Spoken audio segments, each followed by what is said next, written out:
So much news, so little time.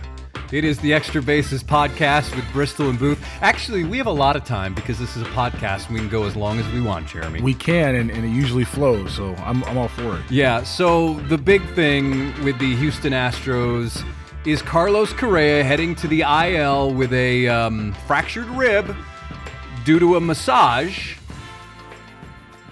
Correa calls it frustrating, which is certainly the understatement of the month.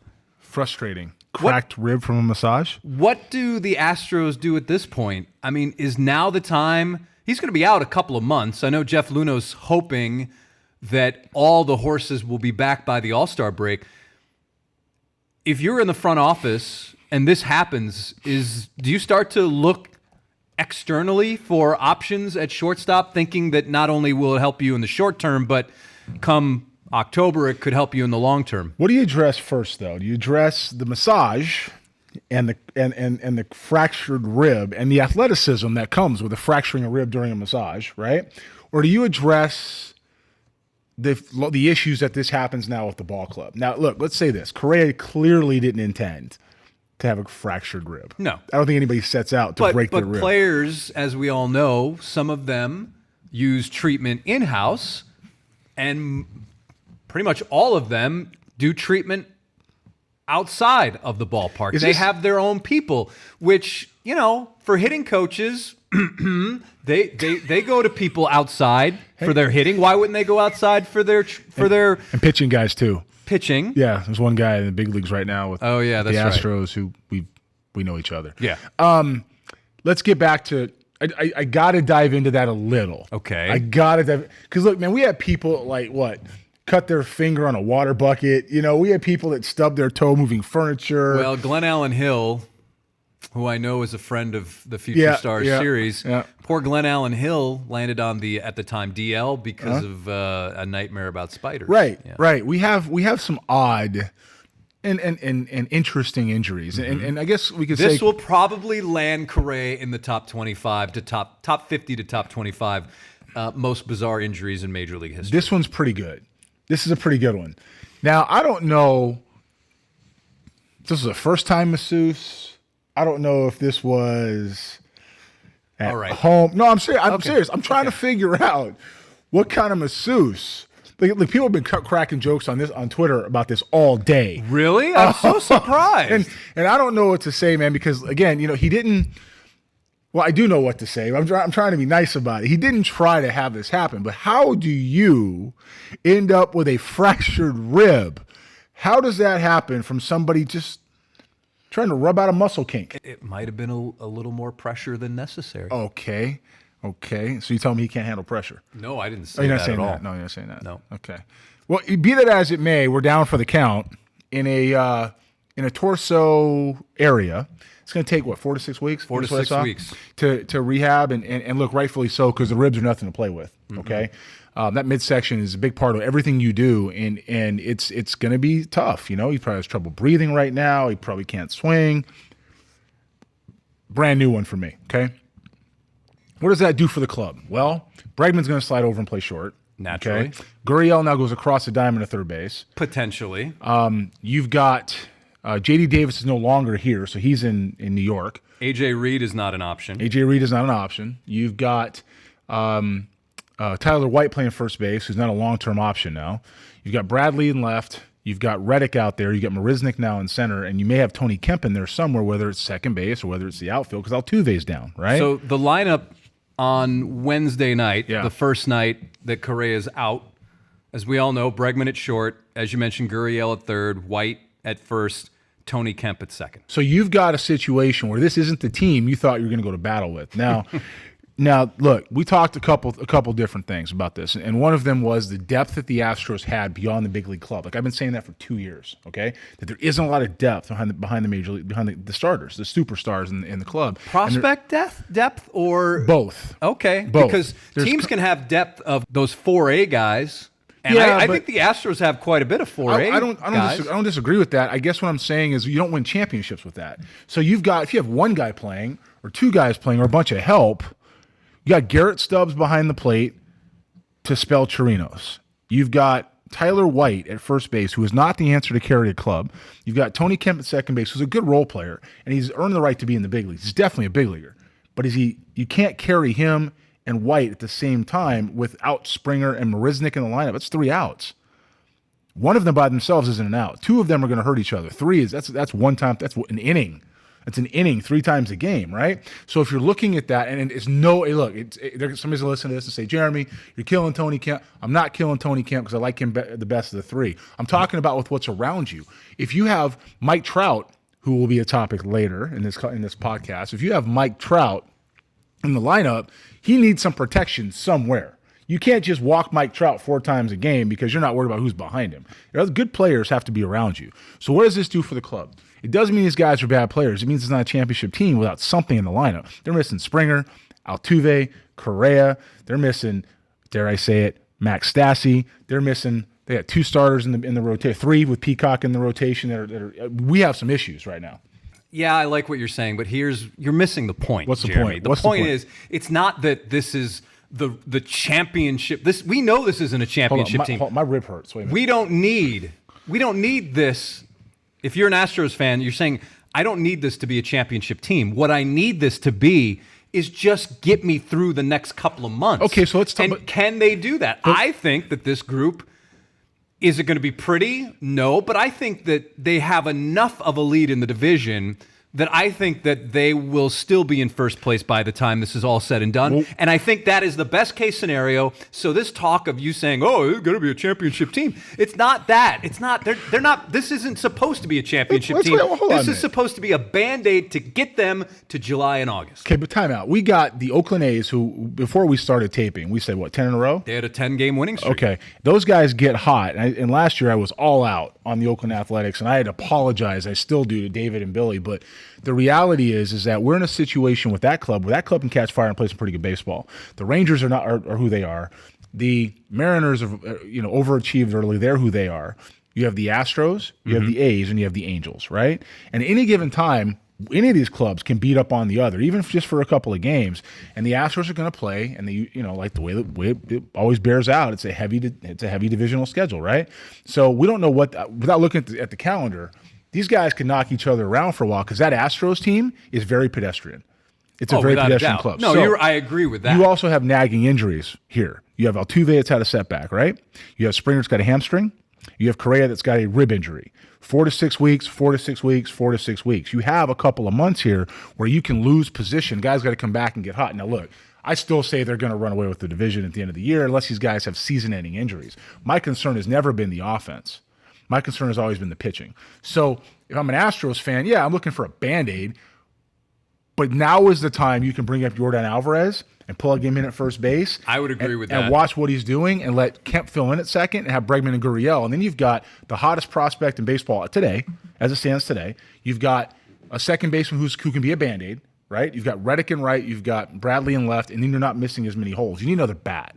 And if you get another bat, then you can patch some of those holes there. And with Tyler White, no offense, man, but I mean, I'm just saying. No, I agree. I think this would be the perfect time to bring up Yordan Alvarez. Yordan Alvarez. And the next David Ortiz. This would be the opportunity because you're missing so much thump in that lineup. Yeah, I mean, this seems like to me the perfect time to bring up Alvarez. What do you got at third base? If you have Bregman at short, right? Because he's going to go play short. Yeah. Okay. What do you got at third? Tony Kemp is going to do it. Mayfield? Jack's again. He's a filler. He's a one-time through the league, if that type of guy. He plays every 5th day. I mean, that's what Jack is going to do. And I'm happy for him, by the way. Yeah. I'm also equally happy for Garrett Stubbs from USC, who was called to the big leagues and made his debut. He was a kid I actually liked, and we'll get to that report later. Maybe, you like Mayfield too? I did. I like Mayfield. I posted your Mayfield scouting report on Twitter. I think you had him in the 11th or 12th round, which is about 36 rounds better than anybody else. Because he went undrafted. Yeah, I put him there because, in the draft, which is another conversation, you put guys in a certain spot because that's where they would fit on your list. That's where you'd be comfortable paying them. It doesn't mean that's where they go, right? Garrett Stubbs, I think, actually did go in the 5th round, and I put him in the 5th round. I liked him there. And He was a senior sign who could run, who was athletic. I think I said Greg Zahn is what I compared him to. But he consistent contact and used the whole field and played the little game and threw guys out. And he had some things he could do. He had a 60 arm. He had some things he could do. So I actually liked him. Mayfield, my comp on Mayfield was a guy that I spent spring training with one year named Chris Barnwell. I had to look that up. Yeah. I got to be honest with you. You stumped me on that Yeah, one because I was like, I don't know who that is. Yeah, he was a guy that I think got a cup of coffee in the big leagues. The Brewers. For a minute, and we spent spring training together in 2002, and he just reminded me of a guy that like played everywhere in the infield and filled in whatever he could, and was just a scrappy player, and that's who Mayfield reminded me of. It was emergency help once or twice in the big leagues type of guy, and congratulations to both those guys for making their big league debut. Big leaguers forever, so that's great. But the reality is you're not going to win that way. Even holding the lead for longer than a short period of time, you're not going to win that way, especially with the pitching not in the situation that it's in, which Brad Peacock, now we started the year, right? And we asked me who I liked the most, and I said those three was McHugh, Miley, and Peacock. And when I said... You said Peacock. I said Brad Peacock. And guess what? He has changed his approach on the mound, and he has been... really solid. He's a guy, and he should have been in the rotation, and he should have been pitching last year against behind Keuchel in Game 5, or was that Game 4 here when Steve Pearce hit the ball that hasn't landed yet out of the stadium off Joe Smith, right? Remember that? Mm-hmm. And nothing against Joe Smith, but that's the guy you go to. And Brad Peacock continues to earn his time in the rotation, his innings. I'm good for him, okay? But you got Verlander, you got Cole, who I believe is a free agent after this year, correct? And you've got Corbin Martin, who's come up and had a good start, and we talked about that before, and he's been whacked around a little bit last couple of starts. And then you have Miley in there, and then you have Peacock. Speaking of Corbin Martin, in our last podcast, you said this. For me, he wants to be a starter, but he's a reliever. He's a better fit for this club, and it's a better fit for his career to be in the bullpen. But they went and got some power. I mean, Corbin Martin's got some power that he does have, and he's in the rotation now. Is he a long-term answer at the number 3 spot? I don't know. He's the guy for right now, and he deserves every opportunity to see if he's going to stay there and pitch in that spot and help the club. We mentioned this on Sports Extra on Sunday. Yep. Is he a long-term answer in this rotation? You said no, and I thought it was very interesting what you said. You mentioned, and I couldn't think of an example either after you said it. Right. It is very rare to see a college reliever become a middle-of-the-rotation starter in the major leagues. Well, doesn't happen. Doesn't happen often. Doesn't college happen. Reliever? A college reliever becoming a major league How? starter. When does that happen? Show me another one. I couldn't think of one. And I'm not saying that he can't be the guy. Finnegan, maybe, but he was a starter, wasn't he? He was a starter at TCU. I'm not saying he can't be the guy. I'm saying it's I can't think of one happening. And he's extremely power oriented in what he does. Now, look, I told you at the beginning too. I said on Sports Extra, I said if he goes out and shuts out people for 9 innings and strikeouts 27, I'm going to say it's one game. And if he gives up 27 runs in an inning, I'm going to say it's one game, right? I mean, we need to have a body of work. And the things that concerned me was everything was hard. Whether it was the slider, whether it was the fastball. He threw a couple of breaking balls that changed shape a little bit. Maybe they're the same pitch, maybe they're not. But his changeup was a weapon. His fastball was a weapon. But guys like that have to change speeds and have to have some kind of feel. And I was concerned not with his control, but his overall command, right? And that's what's been getting him in trouble recently. There's so much to get to. I don't even know where to continue or where to go next. Should we go draft? Or should we talk about the draft? Well, given those choices, I say option B. Let's go with the draft. This is my favorite time of year. Yeah. One of them. Yeah. I saw the Angels department today in Cyprus. I'm sorry, what? It's the Los Angeles Angels of Anaheim. Yes. Scouting department was here today in Cyprus, Texas, and they were having a workout for pre-draft prospects. Garrett Stubbs was actually attending, and he's got a big arm up to 98. We had him International Week last year for the national team. So those guys were here. They're all here, and they're going in. We call it going in, right? They're going in tonight. They're leaving here, and they're going to Anaheim. Was this at the Future Star Series complex? It was actually at a complex nearby. It was supposed to be the Future Star Series complex. There was little wires crossed. Okay. Anyways. But it was supposed to be there. But anyway, saw them there, and these guys are going into work right now. I mean, it's time to go line everybody up and argue it out for about 10 days. The one thing that I've seen that I'm kind of scratching my head at or over is the fact that some of these mock drafts have the Astros taking a high school player. I don't see that happening. I think it was very clear last year that given high school versus college, Mike Elias came out and said basically that we can control costs on a college player. And based on that, I don't think the philosophy's changed just because a couple of people have left. The only high school pitcher or player, I just gave it away. Actually, Fangraphs has the Astros taking Logan Davidson, shortstop from Clemson. I can see that. Baseball America originally had Drew Jameson, a power reliever type from Ball State. Not in the first round. Well, never. Now they have Daniel Espino, who you know. Espino falls to that pick. I'll eat my hat. And MajorLeagueBaseball.com has J.J. Goss from Cy Ranch. Now, who was also a Future Star Series guy, didn't make the event. Go ahead. Now, listen, if there is a guy that I could see perhaps them taking as a high school kid, it would be J.J. Goss, because sometimes, if you look throughout history, players in your backyard would give a team a hometown discount just to stay close to home or to be in the system of the team they grew up with. I could see that happening. But is there any chance that Goss even falls to the Astros at 32? Well, the Astros, let's go back to Whitley for a minute a couple years ago. The Astros took Forrest Whitley, who is now on the DL, IL. Is that 2015 or 16? 2016. They took Whitley in 16, okay, and 17th pick overall, right? So they're not afraid to do it. Mike Elias is now in Baltimore with whatever that is over there. He's now in Baltimore, right? And so Jeff is once again making the pick, and I would believe that the model is going to spit out whatever it's going to spit out. If they got a chance to get a college performer to help this club in the short term, they're going to do it. Well, that's what the models typically do spit out, because you can't rely on high school statistics for the most part. Now, granted, you could Trackman and all that spin rate. We're going to talk about Trackman today too. We're going to talk about that. We don't have time for all this. We're going to cover that one. So,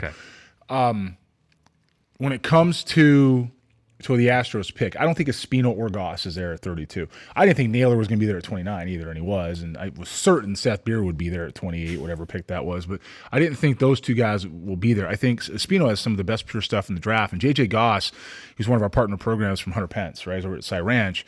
Man, he's got everything he does is live. It's fast, it's loose, it's quick. And I told you a year ago, we were sitting in here around now. And so Cy Ranch has two prospects who are very highly regarded, two All-Americans in Matthew Thompson and J.J. Goss. Both are A&M commits. Both are A&M Thompson commits. At the time, I mean, up until probably his junior year, he was rated as the one or two top pitching prospect of his class. Yeah, it was all the way through last year. summer, and it was by almost everybody. And what did I tell you when I saw them last June? You thought Goss was better. I said Goss is better. It's live. It's fast. It's heavy out of the hand. It's quick. It repeats.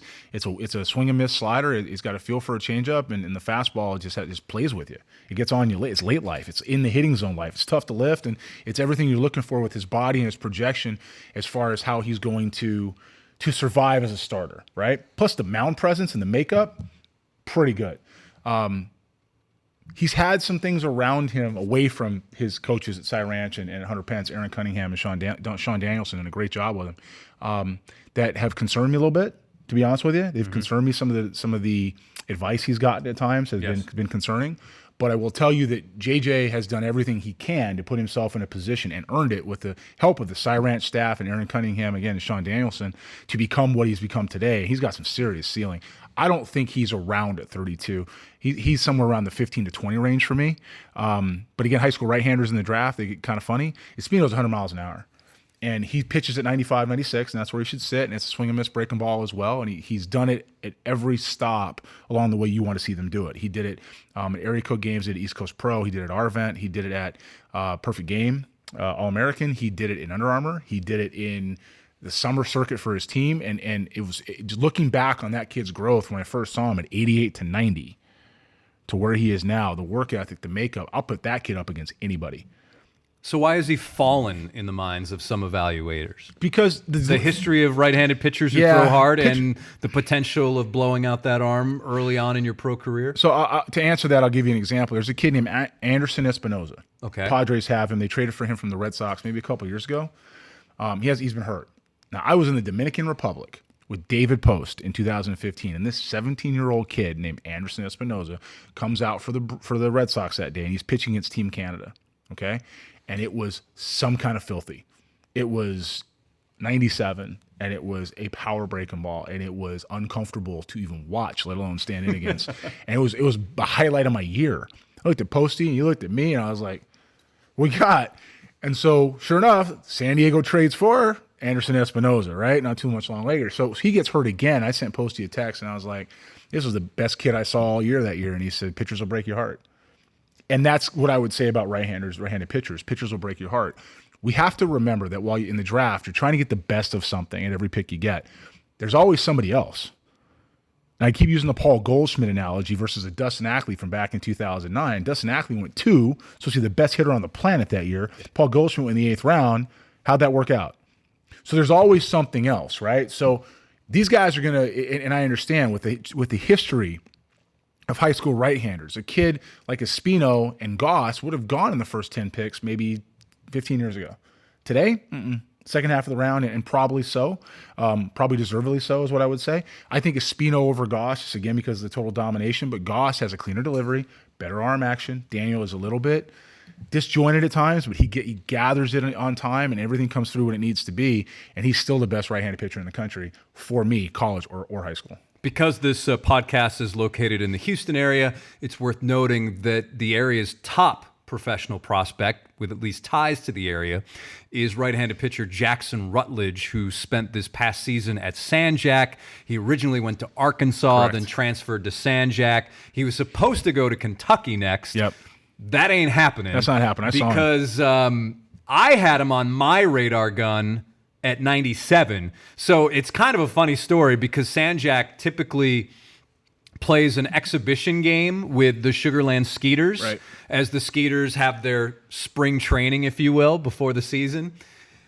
And I can guarantee you that these guys for the Sugarland Skeeters during their preseason exhibition game with San Jac, they weren't expecting a guy to be hitting 97 on the gun. But that's what we had. You had him higher than that. I had him at 99, and I went to go see him pitch against Alvin. And I was meeting a friend of mine there, and I was going to go down there. And, of course, I walked in, and the whole planet's there, right? I mean, pick somebody. And it's almost like the advisory board was like sitting behind home plate in the second row. No, it was great. But it was he has a chance. He can steer his fastball where he wants to. It's not just power. It's a heavy ball. It's four seam up in the zone. It's light when it gets upstairs. When he's down in the bottom of the zone, he's tough to lift. It's 6'8". It's durable. It could be Jeff Neiman, which is not all that great, but it could also be a better version of Pelfrey, right? He's a guy that's earned his position as well. Fastball plays. He's got 4 pitches. It's not common to see a guy have 2 breaking balls at that size that he can execute that have a chance to be plus. And so he's earned his position in that top 15 picks. I don't know that it's a top 10. It could be, but keep in mind we're killing.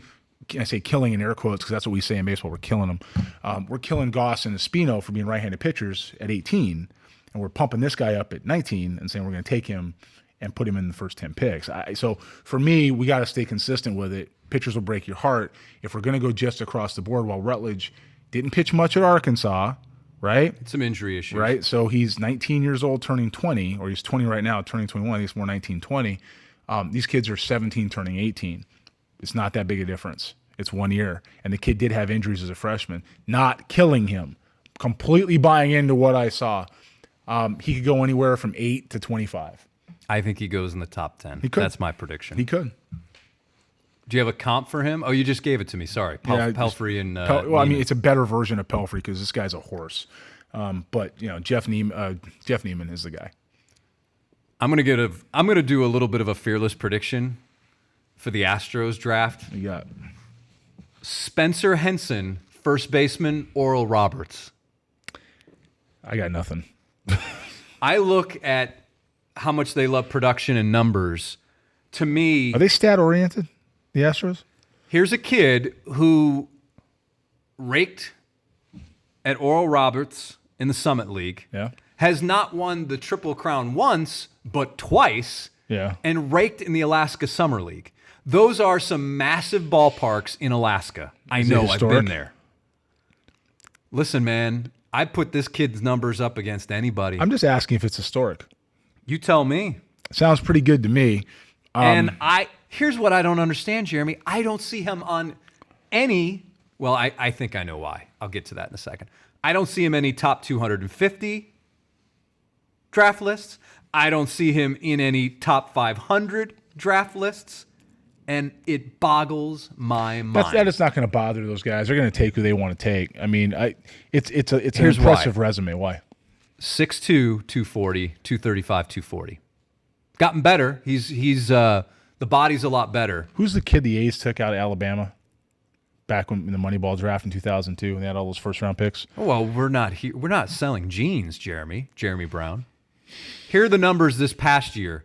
362 average, 1277 OPS, 19 homers, 51 bombs. 19 homers, 51 runs driven in. 51 home runs is a lot of home runs. Excuse me, I misspoke. 51 RBIs? 51 runs driven in. The year before, as a sophomore, 364, 10 homers, 58 runs driven in.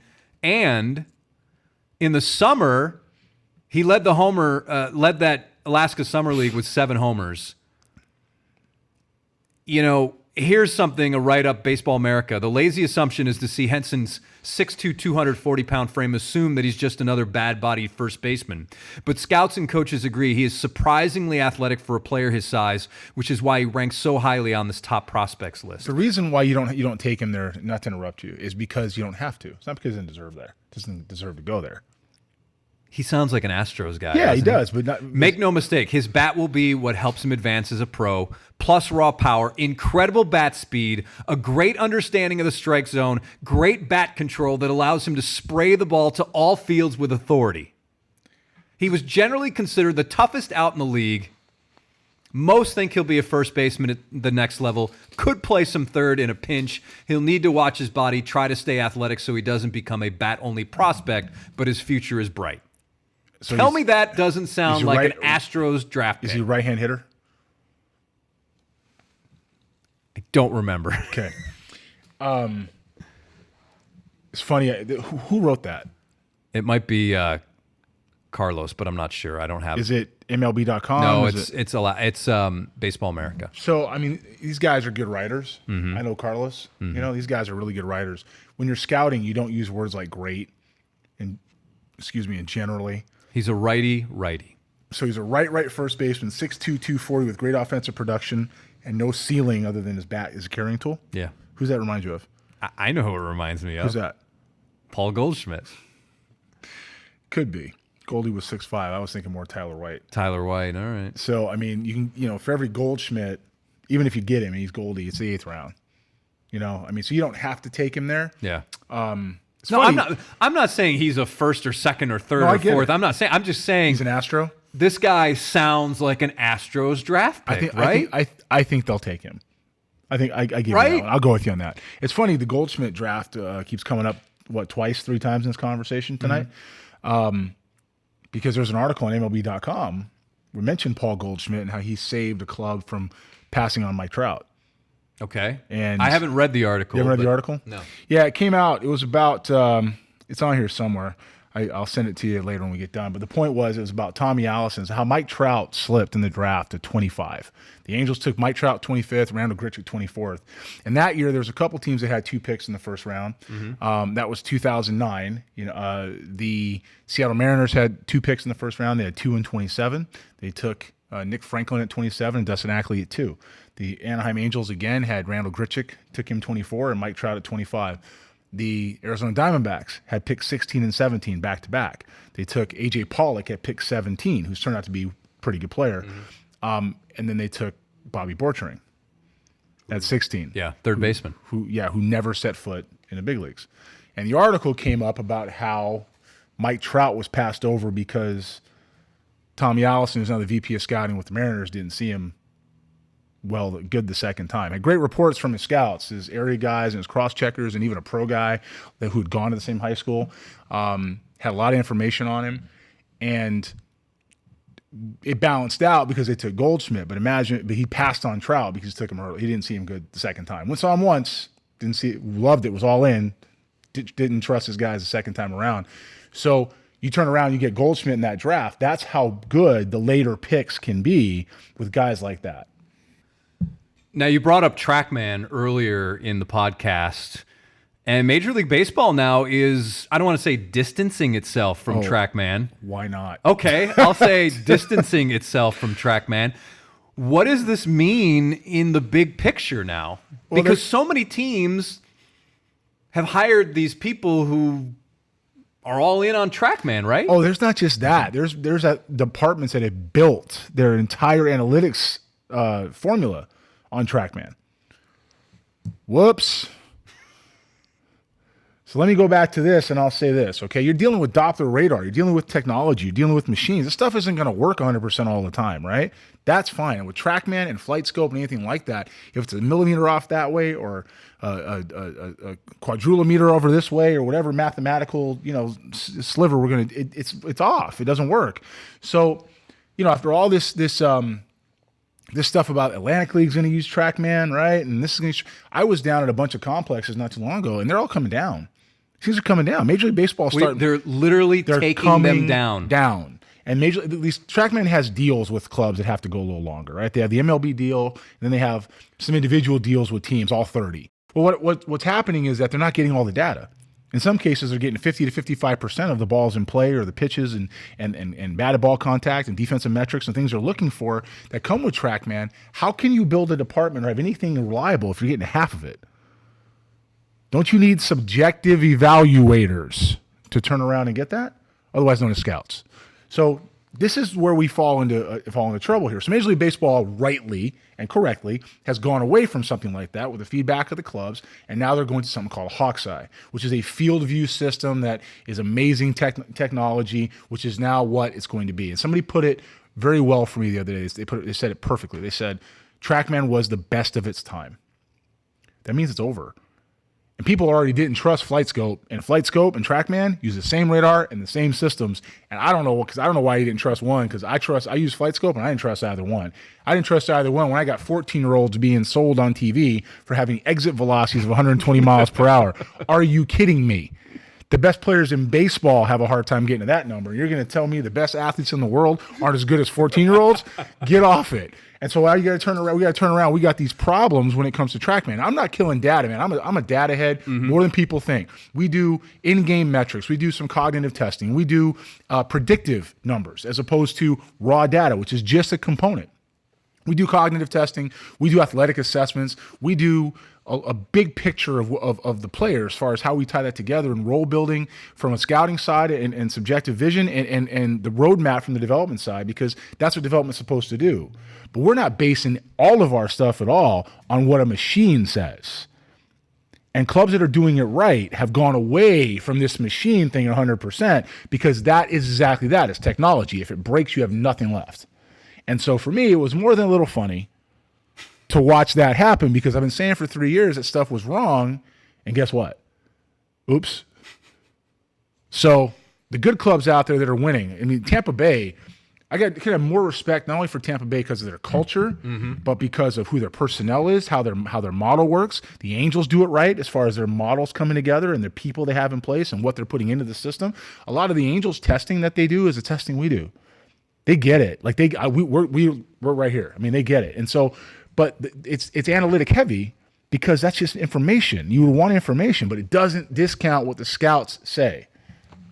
And when I read stories about Jack Mayfield in The Athletic from Jim Stevenson, from Jake Kaplan, yeah, it took a guy who knew a guy, right? And it wasn't because the numbers spit that out. And for me, it's always, I know so many players and past players, and yes, tools and ability is so important, but you know what, man? The numbers don't measure what's between the ears and what's underneath beating inside your chest, because that ultimately is the deciding factor, those two things between making it and not making it. And numbers, yeah, they're great, but they don't tell you those things. Give me things like line drive. But you know who does? What? The scout who knows the guy who's been following him for 2, 3, 4, 5 years. They can't tell you makeup, and no matter what they tell me, people that are proponents of this say, they can't tell you what a role is supposed to be. They can't tell you where the player is going to go. They can't tell you what process is here, and they can't tell you how it should come together in the end. They can tell you what the computer says. You tell you what the stats say, what the line says. That's the foundation of it. That's the formula. That's the basis, and that's all it does, right? It's so much more than that when it comes to building a player, and so much more than that when it comes to building a team. And so when I look up and I see that, and Jack Mayfield was signed by Jim Stevenson of the Houston Astros. He led off for Oklahoma that year. He led off all year. Yep. and performed, and it was just like, okay, this guy's all right. He can pick it up. That's it. And Jim Stevenson got to know the kid and signed him after the draft. And he also had some help from the staff at Oklahoma. Of course. Because they felt like, wow, this kid, there's something in there. We think that he deserves a chance. And based on the article in The Athletic, that when the Astros were looking for, let's be honest, a filler, right, to fill out their rookie league teams, short season teams, this recommendation that Stevenson got, and that's how Mayfield winds up an Astro, and winds up now, all these years later, all these bus rides later. Good for him. As a Houston Astro. Good for him. Good for him. So the Trackman thing was more than a little funny. It was in the Dominican when it broke. It was more than a little funny. Do you want to do the past scouting report? I have it pulled up. I like Stubbs. I liked him. So I only have part of it. I can't pull up the other part. I couldn't get anybody to pay attention. I was like, can we take this kid? He's a senior. He's free. Garrett Stubbs, catcher, University of Southern Cal, college senior, USC. Regular on a second division club and a backup catcher in major league role on a championship club. Wow. Wait a minute. Let me read that again. Please do. Regular on a second division club and a backup catcher in major league role on a championship club. Okay. Can handle a few days a week and help the club. Number 8 hitter in a major league lineup when he plays. Works counts, makes consistent contact, short to the ball with rhythm and plate discipline. You are loving every single word of this. Every single one. Where's Barstool when you need him? Can hit to the situation. Athletic enough to help at multiple positions if needed. Live and loose body that won't hold up to that everyday grind, but can hold up with proper use. Gamer with instincts to play. I first came across Garrett Stubbs when he came to the Alaska League in 2012, played with the Peninsula Oilers, and I looked at him and I thought, this kid looks like a sophomore in high school. Yes, sir.